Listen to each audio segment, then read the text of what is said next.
Bismillahirrahmanirrahim. Alhamdulillahirabbil alamin wassalatu wassalamu ala asyrafil anbiya wal mursalin wa ala alihi wa sahbihi ajmain. Assalamualaikum warahmatullahi wabarakatuh. Pada hari ini kami akan membentangkan satu kertas kerja lah yang bertajuk Wacana Pluralisme Agama dalam Forum Maya. Qala rabbi shrah li sadri wa yassir li amri wa hlul 'uqdatam min lisani yafqahu qawli. Jadi saya Muhammad Isa bin Mak Said dan sahabat saya Muhammad Nafi bin Kamal Zaman. Jadi kami akan teruskan pembentangan tentang wacana pluralisme agama dalam Forum Maya. Jadi kita bermula kepada slide pertama, iaitu pendahuluan. Seperti yang kita tahu, pluralisme ini sukar untuk kita mengenal pasti siapakah dalam yang menyusun strategi untuk mempromosi konsep-konsep pluralisme. Maknanya di belakang konsep pluralisme ni kita tak tahu ada tangan-tangan yang menyusun strategi untuk mempromosikan pluralisme ni untuk mengelirukan umat Islam. Islam itu kan, pluralisme ini dia bertujuan untuk menyamaratakan semua agama dari segi akidah, konsep ketuhanan dan sistem moral. Jadi Islam sebagai agama rahmatan lil alamin, iaitu membawa rahmat kepada sekalian alam, mengiktiraf kewujudan pelbagai agama dan bangsa. Namun yang menimbulkan isu apabila pluralisme ini dipromosikan oleh pihak tertentu supaya diiktiraf sebagai satu realiti dalam hubungan antara agama. Maknanya dia nak menjadikan agama ini sama rata. Dia nak sama ratakan dari segi akidah, konsep ketuhanan dan sistem moral. Jadi dia nak sama rata ni atas nama keamanan atau hak asasi. Maknanya dia gunakan nama hak asasi manusia ini untuk menyamaratakan semua agama. Jadi kita dapat lihat penyamarataan ini menjadi jalan mudah untuk orang Islam keluar daripada Islam ataupun murtad atas nama kebebasan mutlak dan hak asasi manusia. Seterusnya kita pergi kepada definisi pluralisme ni.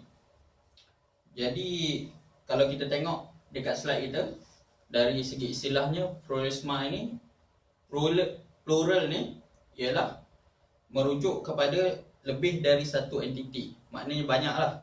Jadi William James, sarjana awal yang menggunakan istilah plural dalam karya akademik. Seterusnya John Hick, dia mengatakan pluralisme ini sebagai kewujudan pelbagai agama yang merupakan penjelmaan dari tindak balas manusia yang pelbagai terhadap hakikat yang sama. Satu fahaman yang mengiktiraf. Maknanya pluralisme ini adalah satu fahaman yang mengiktiraf kewujudan pelbagai agama yang tersendiri dengan pendekatan dan jalan yang berbeza. Akan tetapi matlamat akhirnya adalah sama. Matlamat akhirnya adalah penyerahan diri kepada hakikat yang sama. Maknanya dia pada mulanya dia kata ada persamaan sedikit lah. Makna secara umumnya ada persamaan. Jadi dia cakap lah akhirnya adalah penyerahan diri kepada hakikat yang sama. Lepas tu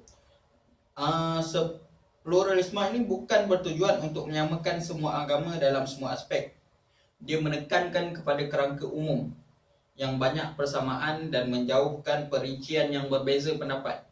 Maknanya dia kumpul yang sama saja. Yang tak sama tu dia buang di tepi. Maknanya macam itulah. Satu lagi, pluralisme ini menganjurkan pegangan konsep Tuhan dalam semua agama adalah sama. Seterusnya, pluralisme dalam agama lain.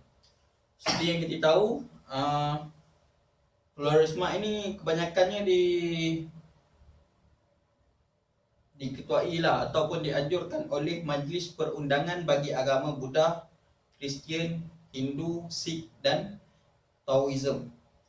Maknanya mereka ni menjadi perantara dalam mempromosikan pluralisme. Jadi saya nak terangkan satu persatu. Contohnya dalam agama Hindu. Macam mana dia menganjurkan pluralisme dalam agama Hindu ni. Maknanya pluralisme dalam agama Hindu ini memang wujud. Sebab pluralisme sebahagian daripada pemikiran dalam agama Hindu. Kerana dalam sejarah evolusi perkembangan Hinduism ni telah menyerap pelbagai sumber pemikiran dan konsep keagamaan yang syirik. Maknanya dia serap, dia ambil, lepas tu keagamaan jadi Hindu. Makna tu dah pelbagai agama, terjadilah pluralisme dalam agama Hindu. Seterusnya dalam agama Buddha, yang utamanya yang mengamalkan pluralisme ini dalam agama Buddha iaitu aliran Amitabha Pure Land Buddhism. Maknanya dia menggunakan konsep Bodhisattvas ni. Maknanya Bodhisattvas ni konsep jelmaan Tuhan daripada setiap insan yang dianggap telah mendapat pencerahan dan mencapai watak Buddha. Jadi dia tidak perlu mengubah kepercayaan agama dia, sebab konsep ketuhanan mereka telah selari dengan konsep transformasi Tuhan. Maknanya dia terima jelmaan Yesus Kristus, dia terima jelmaan Lord Krishna dan dalam konsep avatar dan pelbagai saja lagi. Seterusnya dalam konsep agama Sikh, pluralisme dalam agama Sikh. Maknanya agama Sikh ni, agama itu boleh hidup dalam segala keadaan konflik pemikiran keagamaan. Jadi hanya perlu berubah warna mengikut situasi antara tauhid dan syirik, dan dengan syarat dasar asabiah agama dia tak berubah. Seterusnya dalam agama Taoism dan Confucius, kedua-dua keyakinan ini bersifat falsafah dan tanpa ada penyatuan akidah. Jadi tujuan seterusnya agama Kristian. Agama Kristian ni dia lain sikit. Makna gereja Katolik tidak akan berkongsi agama lain dengan agama lain, doktrin penebusan dosa oleh Yesus Kristus dan doktrin kebangkitan semula. Maknanya dia tak berkongsi. Tapi pihak gereja dia menyokong pluralisme agama untuk keamanan dunia dan sejagat. Jadi dia sokong jugalah pluralisme ni. Jadi mereka ni semua menyeru kepada penghapusan sepadan perbezaan antara agama dan menyokong perkongsian ibadah atas nama mengharmonikan perbezaan agama. Jika kita sebagai orang Islam menerima pluralisme ini, itu samalah seperti kita menyamakan Allah dengan Brahman, dengan Lord Krishna, dengan Buddha, dengan Yesus, dengan Guru Nanak. Maknanya kita samakan Allah dengan semua tu. Maknanya Islam kita sepatutnya membuat sempadan dengan pluralisme ini. Seterusnya sahabat saya akan terangkan kefahaman yang salah dalam pluralisme. Auzubillahi minasyaitonirrajim. Bismillahirrahmanirrahim. Seterusnya saya sambung tajuk